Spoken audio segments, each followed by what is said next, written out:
道。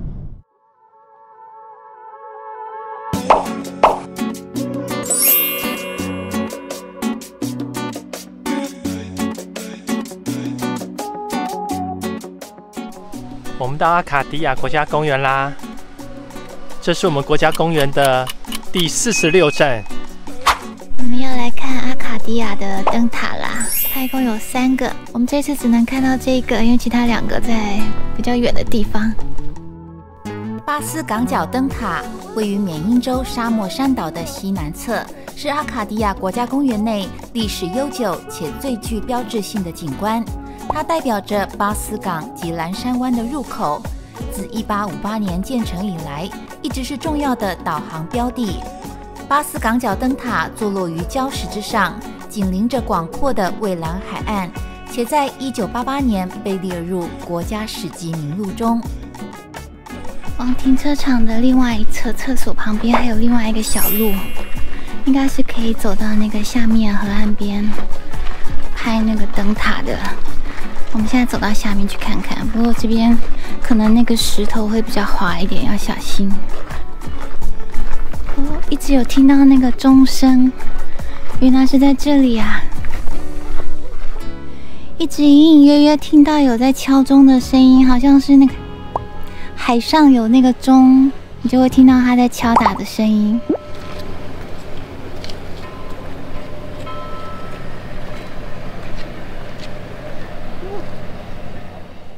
这个旁边石头长满了这个海草跟青苔，它这边应该平常蛮多时间是涨潮的，今天刚好遇到退潮，所以这些都露出来了，然后就可以从这边拍到完整的灯塔。越来越多人来了。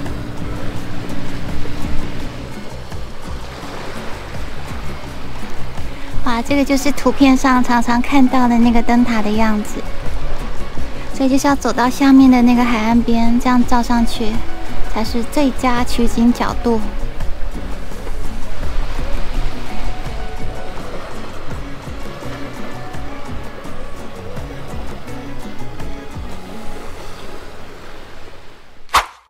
成立于1919年的阿卡迪亚国家公园，位于缅因州大西洋沿岸，占地4.7万英亩，是美国东部的第一座国家公园。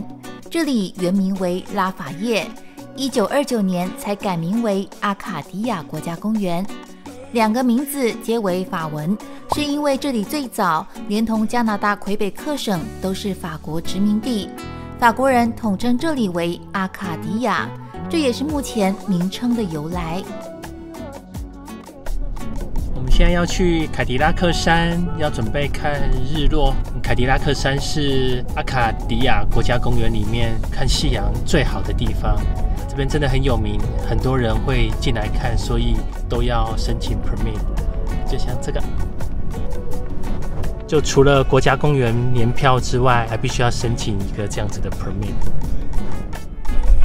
我们现在来到那个凯迪拉克山的上面，它有一个在看日落跟日出景点的地方。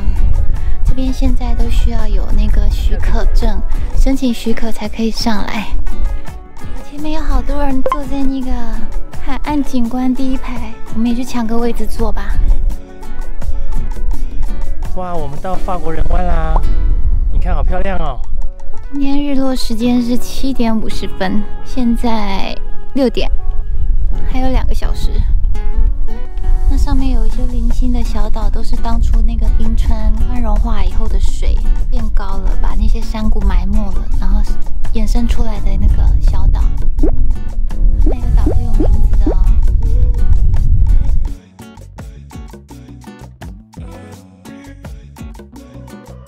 这个凯迪拉克山啊，它就是在这个沙漠山岛里面是最高的一个山，这边也是最佳看日出的点，因为东岸的第一道曙光就会从这里升起来。沙漠山岛是阿卡迪亚国家公园最主要的部分，名字意思是光秃秃的山，因为从远处看岛上最高的凯迪拉克山，山头看来像是打磨过的花岗岩，让人有秃头山的错觉。凯迪拉克山高度466公尺，是美国东岸最高的山，也是缅因州内看到第一道阳光的地方。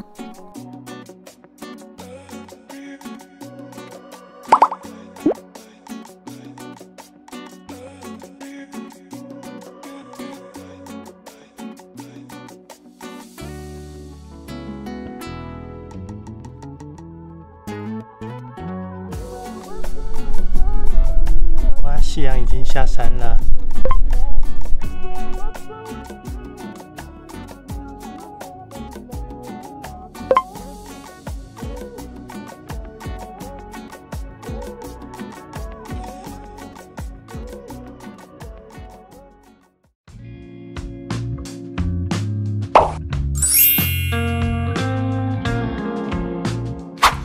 昨天好天气，今天就下雨了。还好我们没有选今天去看日出，不然铁定是看不到的。这个阿卡迪亚的那个游客中心还蛮有趣的，那走进来还要再走一小段的那个阶梯。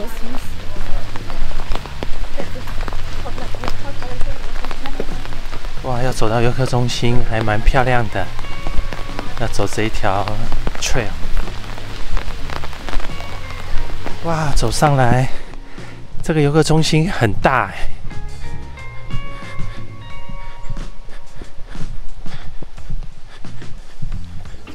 阿卡迪亚国家公园。阿卡迪亚国家公园。我们现在在还原道路上，这条是单向的，然后我们现在要到 Sand Beach。我们到阿卡迪亚的那个 Sand Beach 了，这边也是一个很有名的一个景点。主要是阿卡迪亚也是靠海，这边是唯一是一块细软的那个沙滩，因为东岸比较多是沿岸，这边是属于沙滩。哇哦，很漂亮哎！Sand Beach 啊，就是有两侧的这个山脉所延伸出去、所包围出来的一个海湾，因为它是由两个山脉所包围起来的啊，所以这里的浪就比较平静一点。然后它其实有一个步道可以走到上面看下来，就可以看到这一块三角形的海湾很漂亮。可今天刚好下雨，我们再考虑一下要不要去走。美国的东岸啊，大部分都是沿岸，然后阿卡迪亚国家公园却有这样子的一个沙滩。这个是由冰河它切出的这一个小的缺口，然后刚好这边呢又有大海的洋流的支流，所以有很多被分解的贝壳就留在这里了，就被海水啊磨成很细的白沙，然后就这样形成了这样子的一个小沙滩。这边好多海鸥哦，看有一只走来了。还有人在海里面游泳。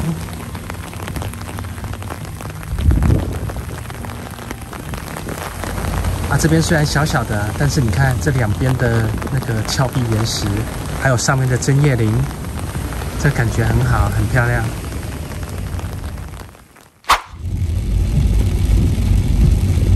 我们到 Sounder Hole 啦。我们到雷霆洞啦，就是 Sounder Hole。这边要去看那个海浪拍打在那个岸边的一个洞，就会发出像雷鸣般的巨响。可是今天你看，下雨，雾很大。那如果涨潮的话，就会长得像这样子。前面的那个观景台那里就会被整个海淹没。浪也会打到那一块大石头上面。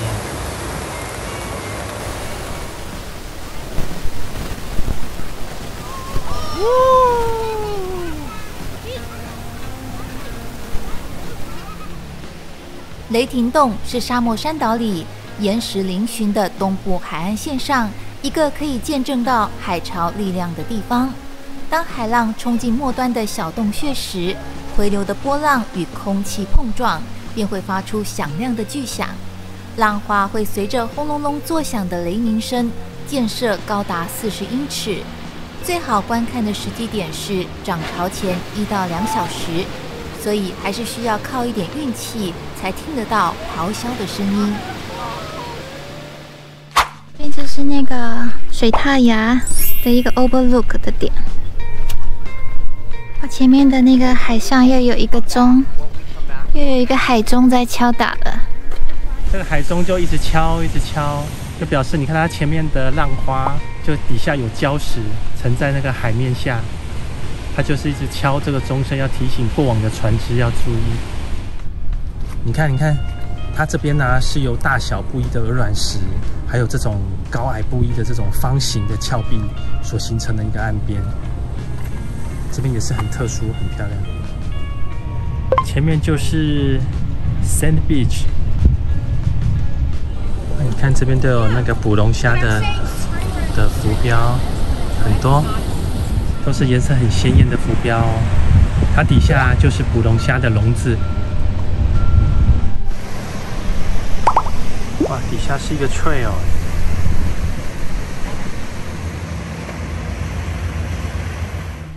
哇，捕龙虾的船过来啦！那你看海面上好多这种捕龙虾的浮标哦。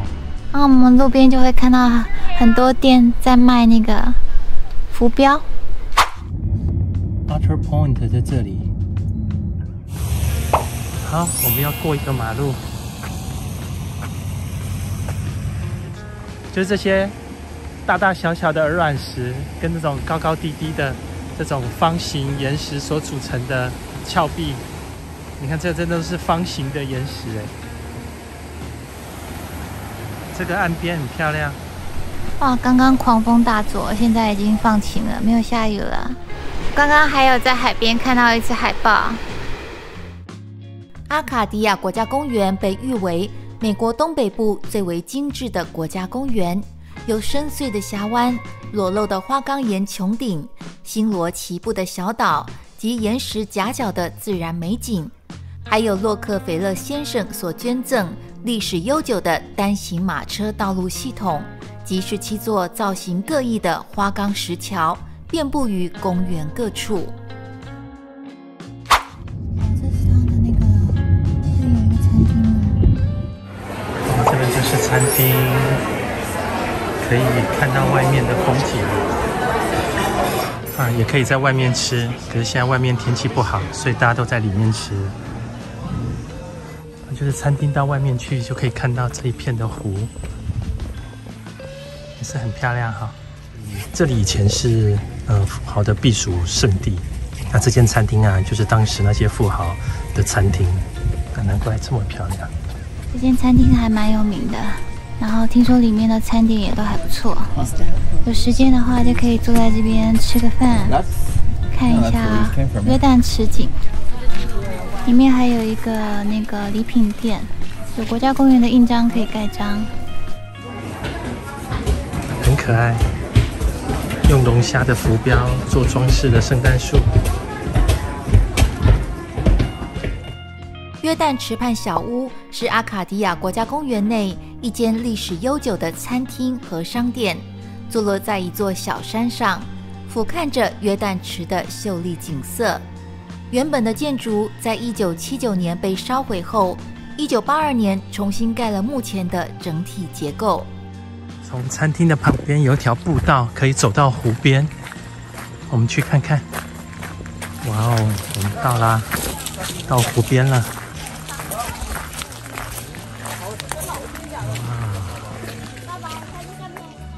好，这边就是约旦池啦。因为刚刚下过雨，所以现在没有看得很清楚，不过还是隐隐约约有一点那个远山的倒影可以看得见。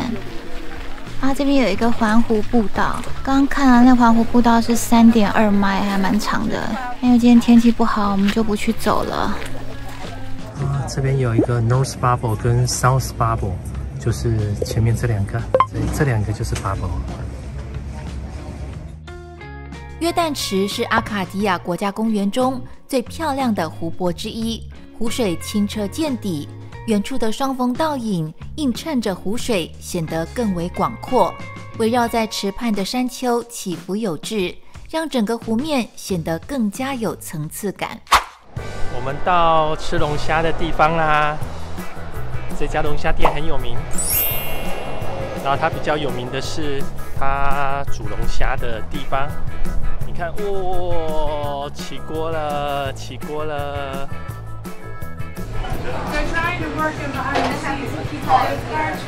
它的比较贵。OK， 啊 ，Good， Thank you。啊，这是我们的价钱我44们点点。了一只 soft 的，一只 hard 的，两只价格是44.24。对啊，不贵呢。不贵耶，比我想象中的要便宜，我以为要70-80块。哇，我们的龙虾要拿去蒸了。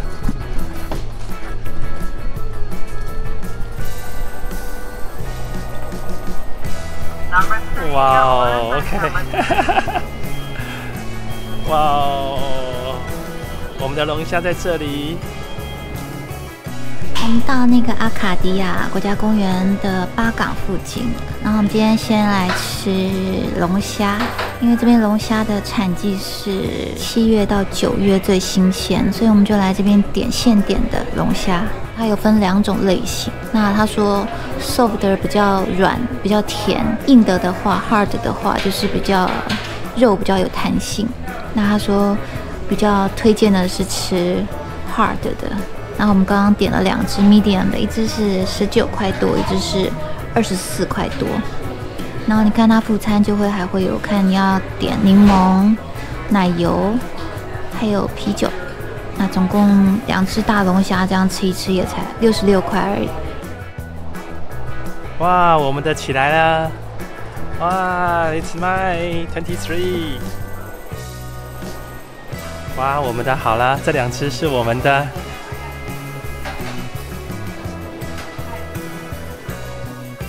好，我们要来开箱龙虾。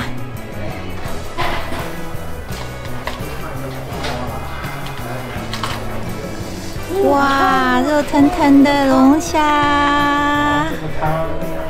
哇哦！哦，怎么样？怎么样？怎么样？哇，好好喝哦，好新鲜哦。